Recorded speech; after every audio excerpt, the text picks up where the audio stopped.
Propositions 2 and 4, because those are both bonds. Generally, the decision when we talk about these bonds are pretty straightforward. The state wants to borrow money for very specific purposes, education and climate. I'm going to give some brief background, but again, we won't dive super deep into exactly which programs and how much money, because when these are put on the ballot, they're generally negotiated beforehand about what's included, how much, what percentage of the whole pie is going to what specific program. And yeah, you could be like, oh, I don't like that one specific program, so I'm just not going to vote for the whole thing. Or you vote for the whole thing, right? So these things that's generally how these state bonds are. So as far as a little bit of basic intro, right? The concept of borrowing, it's just like your personal finances, right? You're borrowing a chunk of money up front for a specific purpose so that you can make the big purchase right now when you need it, instead of saving up forever until you have enough cash, because often that doesn't make sense. So as far as education goes, everybody's heard about Prop 13. That's very limited property taxes that local governments could collect, and that really cut local revenues almost in half overnight. And since then, we've struggled to fund everything that the local schools needed. There is no permanent source of funding for facilities and for deferred maintenance of the schools. Instead, we've been borrowing money every so often, and there's a history on the bottom left about those propositions, right? So in '94 we borrowed $1 billion for this purpose. Well, actually we failed to pass that, and we've passed a bunch of these, and then in 2020, $15 billion most recently failed. So the money's running dry for this stuff. Okay, and for this specific bond, this is where the money will go. New school facilities, 30%. Modernization, charter school facilities, career technical, and then there's also some for community colleges. There's no higher education here, so none of the money will go to UCs or CSU. That was included, if you remember, in 2020, but that was, a lot of folks said that's why it failed, because the UCs and CSUs, they also get funding from the state, so right. Some people say that's why it failed, because they're already getting money, why are we borrowing money for them, blah blah blah. So now it's not part of it, now this goes to community colleges. Okay. What about like state college, like State. SF State? That's a CSU, so it's not included in this. Yeah. And then so in the same conversation, this is the climate bond. The big categories are on the left there, and I kind of put this out because it's very detailed, right? There's a lot of government programs that will receive money from these bonds. Just some examples, right? You got water, and then it says like 610 out of the 3.8 billion for water. You've got 610 million for the State Water Resource Control Board for grants or loans that improve water quality. Okay, and then like another category, you got 1.2 billion to protect coastal lands, communities, natural resources, and then it tells you where that's going. Okay, so of course you can spend the time to research each of these programs, what agency it falls under, whether that program is effective or not, and you can certainly do that. We're not going to do that today because we don't have time to do that. But so with this one, both of these bonds are $10 billion each. And whenever you borrow money, you got to pay interest, so the total cost is going to be more. Here, the total cost, they say it's going to be $16 billion over the next 40 years, paying $400 million annually. Okay, so these are two bonds, right? But what I like to do when we talk about this stuff, kind of dig into the public finance side of things. It's pretty interesting. In general, since on this chart on the left here, it shows that our general obligation bond debt has declined over the last decade, and that's because we failed to borrow again in 2020 for the $15 billion education. So we have less debt now than we had 10 years ago. Okay. In the right, it shows that California, compared to other states, how much debt they're carrying, different metrics of that, right? So debt per capita, Texas has the fewest, and I think New York has one of the highest. California is also going to be on the higher end of things, so we do carry more debt than your average state. And then debt as percent of state GDP. Some metrics there, but what I like to do here is take a look and compare and help you visualize these numbers. So what I did was take the take the percentages of what our state's income is, quote unquote, compared to a $70,000 personal household income. Right now, obviously, there's a lot of reasons why you can't compare them apples to apples, but it helps you visualize the numbers. So you'll see the first column here, right? So this year's budget that we just passed in the state, $211 billion. And then the deficit that we had this year was $73 billion. What that means was this year we plan to spend $73 billion more than we had.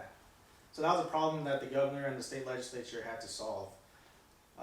They were planning to spend this much, but we weren't actually going to have that much in income, so we had to solve for that problem. You know, in like a $70,000 household, that means a $24,000 budget problem, right? So maybe you were planning to spend $24,000 on shoes next year, but turns out your income did not, that plan didn't work, right?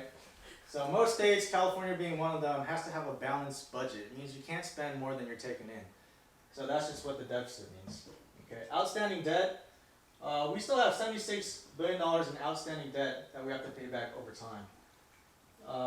In a regular household, that's $25,000, which you think is probably not too bad, right? And most people have like mortgages that are hundreds of thousands, and they only make like 80,000, whatever. Okay, I guess more relevant is Prop 2 is going to be $10 billion. That represents 5% of that year's income, and it's less than 1% of the yearly budget. Okay, it would be like you borrowing $3.3 thousand. That's the proportion, right? Most people don't even need to borrow $3,000, honestly. But point being, we don't have that right now, and the state's asking us to borrow that. Okay, so that is the background for these this first section. Any clarifying or technical questions on this right now before we get into our little group work session? Prop 13 reduced local property taxes. So, sorry, what did Prop 13 specifically like apply to, or like that's property taxes that couldn't be budged? Is that what happened? Yeah, it was local property taxes, which funded schools. It still does, but that amount is severely reduced since the state voters passed Project 13. This was back in like '74, I think, and that's what keeps your property tax very low. Right. So what it did, it rolled back property taxes to a certain point in time. It was like 1970 or whatever, and then from there it couldn't raise more than, I think it was like 1 or 2% every year. That's where we're at right now. So that's why you hear about like, if you bought a house 30 years ago, your property tax is extremely low. Right. Oh yeah. Okay, that makes sense. Interesting. Yeah. So these are the effects of, not paying a lot of taxes. The state is kind of starved, and the school systems are telling us we don't have enough to, fix this building because we have more pressing needs, right? Like you pay for your food and your water before you pay to fix your house. You just kind of ignore it. Okay. Other questions right now? Okay. Okay. So everybody pull up these slides real quick. And then we're gonna split the room in half, and we're gonna spend some time. Yeah. What's going on in Illinois? What the hell? Bar. Hey, what's up, man? Be Come ready. on in. Come We're gonna go for about. We're gonna go for 6 minutes here, okay?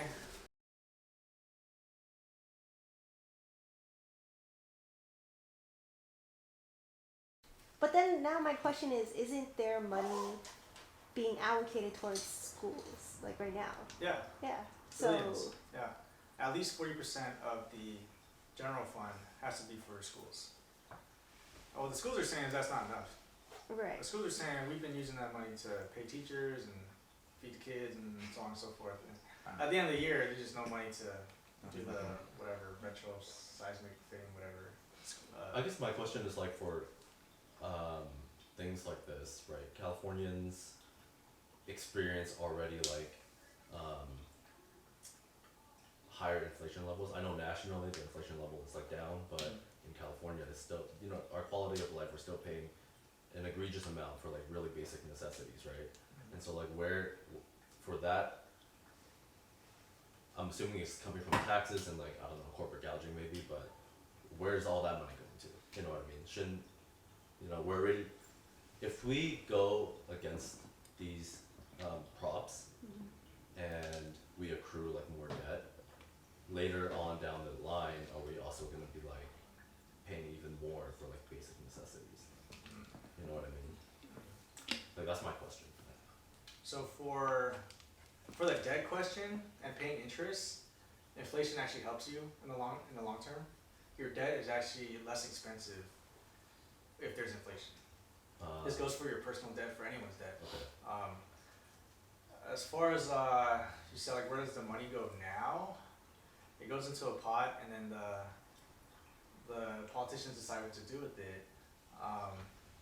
So we said like the deficit, right? The last few years for the state, actually the last maybe 10 years for the state, have been very good. Lots of money, like incredible amount of money. This is our first bad year. There's a huge deficit, $73 billion. And so there are like programs that were started up. They said, yeah, let's do it a few years ago, and then they couldn't do it this year because there was not enough money. But that's kind of where the money goes. Like it all goes into a pot, right? Income tax, property tax, business taxes, so on and so forth. And then the politicians like they decide how to spend it. And to you guys' point is like, why are they not accounting for these needs during that process? I don't know. They'll say they are.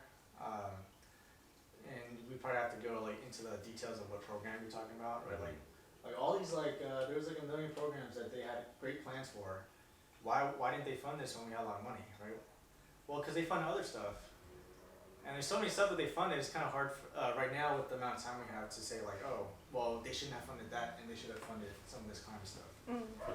Are we leaving it up to the politicians to decide which programs we fund are like more important than like, you know what I mean? Yes, but that's not to say there's not a process. There's a lot of lobbying that happens with like nonprofit groups and just regular people come up to the Capitol and they lobby like hard.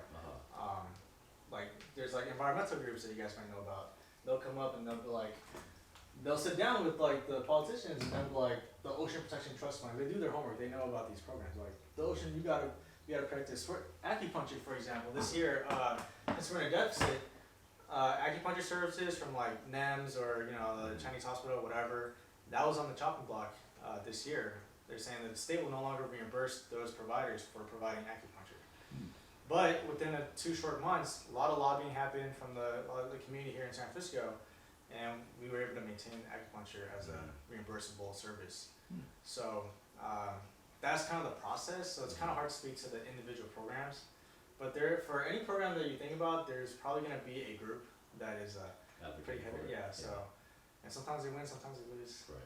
Yeah, depends if you can convince the politicians. So, yeah. How does that relate to this question? I'm not sure specifically. I mean, I feel like I do agree with like against on the premise that like essential needs, like okay, you need to have a functioning building in order to house students. Like I feel like that's kind of like, all right, why aren't we funding that off the bat? That's like a fundamental need. Versus, I don't know. Was your homeroom in like a bungalow? Yeah, it was like a bungalow. I mean, like, It was like a shipping container. I mean, I guess I didn't have any. I mean, it was fine. Yeah. I didn't have any complaints about being in a bungalow, but at least I have a bungalow that Well, works. really nice. Also, from the perspective of like parents who pay taxes, why is my child going to school in a bungalow? It's like outside, basically. Container. Yeah. Let's see. These are just for like food for thought. What do you guys in this? So enrollment is actually declining in K-12. Also community colleges, by the way. So it's something you might be like, why don't we just consolidate the schools and stuff, right? Which is happening in San Francisco. They're gonna shut down some schools. So Have they decided yet? Do you know? I don't think they've decided which individual schools yet. Like K-12 schools? K-12, yeah. Yeah, it's probably any schools you never heard of. Because you guys aren't having kids, it's all your fault. What? I got 3. It's too expensive. I got my Right. We aren't having kids. dude, on my tax, I got 3 dependents. Dependent number 1. Thank you. You're 2 more like or 3. Dude, we have a $73 deficit. Oh, you know. It's too expensive. The kids. Timmy. The kids. We have a You budget know. problem. There's a new grade level, pre-K, Universal in California is pretty cool, but all that stuff costs money. So that's what some of the lot of big money we had last few years. That's what it was investing in that. Yeah. Cool. So does everyone kind of know where they're at on this, or they have more questions? Is anyone really on the fence about this? Yeah, do you guys have opinions on which way you're gonna vote on this? I'm Just out probably of gonna vote. curiosity. I'm probably gonna vote yes, just because it seems like the best option.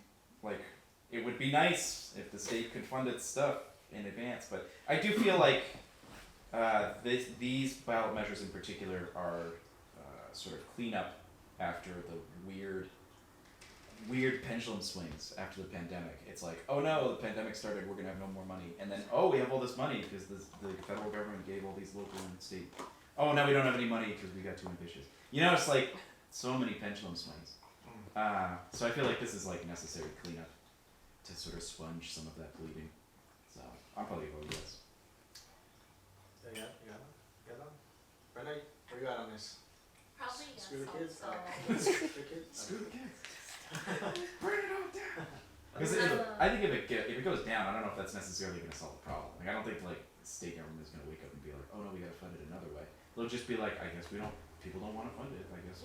Right. We'll go move on to the next thing. Yeah, that's the message. The message is not you need to fix your budgetary process. No, the message is, kids. My kids are in private school. It's fine. That's the message. So. I think something that Henry was saying about taxing before, like where is the money being spent well also, that's something like, I don't want it just to be like, I definitely would like to continue funding schools, but then and also look at where money else, like other tax money is being spent, and if it's like being spent well, or if it's just being like kind of burned, or just like Giving make that sure money we're to- really spending it on like all the important, very important issues, and like as opposed to like just giving more corporate money, or like supporting more big business, or like big corps and things like that. It's like, where is it actually maybe like need to reassess like why we're Yeah. Yeah.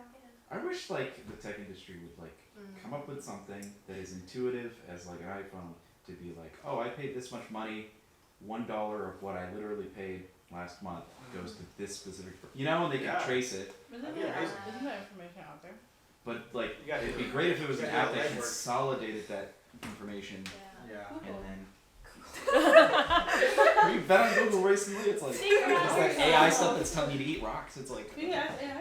But there's an open opportunity. Get some programmer friends and Startup. make I it. do feel like that's an opportunity. That's like a service that's needed. I don't know if it's necessarily like a profitable service. No, I'm Did sure you see, it's out there. yeah. Did you guys see that article about the bathroom that was made out Oh of yeah, it's like how expensive? Yeah. like millions and millions of dollars over like I Yeah. don't know, In certain Hayes course Valley? of time. My conspiracy I don't know where it is is like specifically. the money actually. Wait, for It's what? the red one, right? Yeah. It didn't actually cost that much.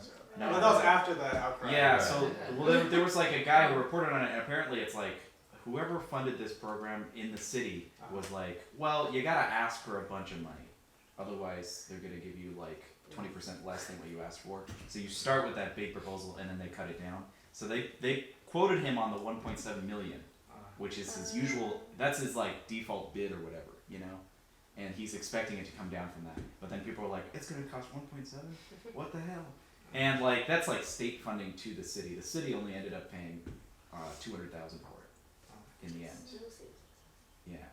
So It has a whole Wikipedia page. This bathroom. It does. They Yeah. had a whole party. They had a whole. It was a big deal. It was a huge deal. It was a Yeah. huge. It was kind of a scandal actually. Yeah. And it sort of illuminated for me this whole process of like negotiating between different Negotiation. agencies. It was weird, but yeah, Yeah. easy to take out of context. Yeah. But I don't know. Okay, we're gonna move on to our next thing. Here we go. Boom. Next proposition.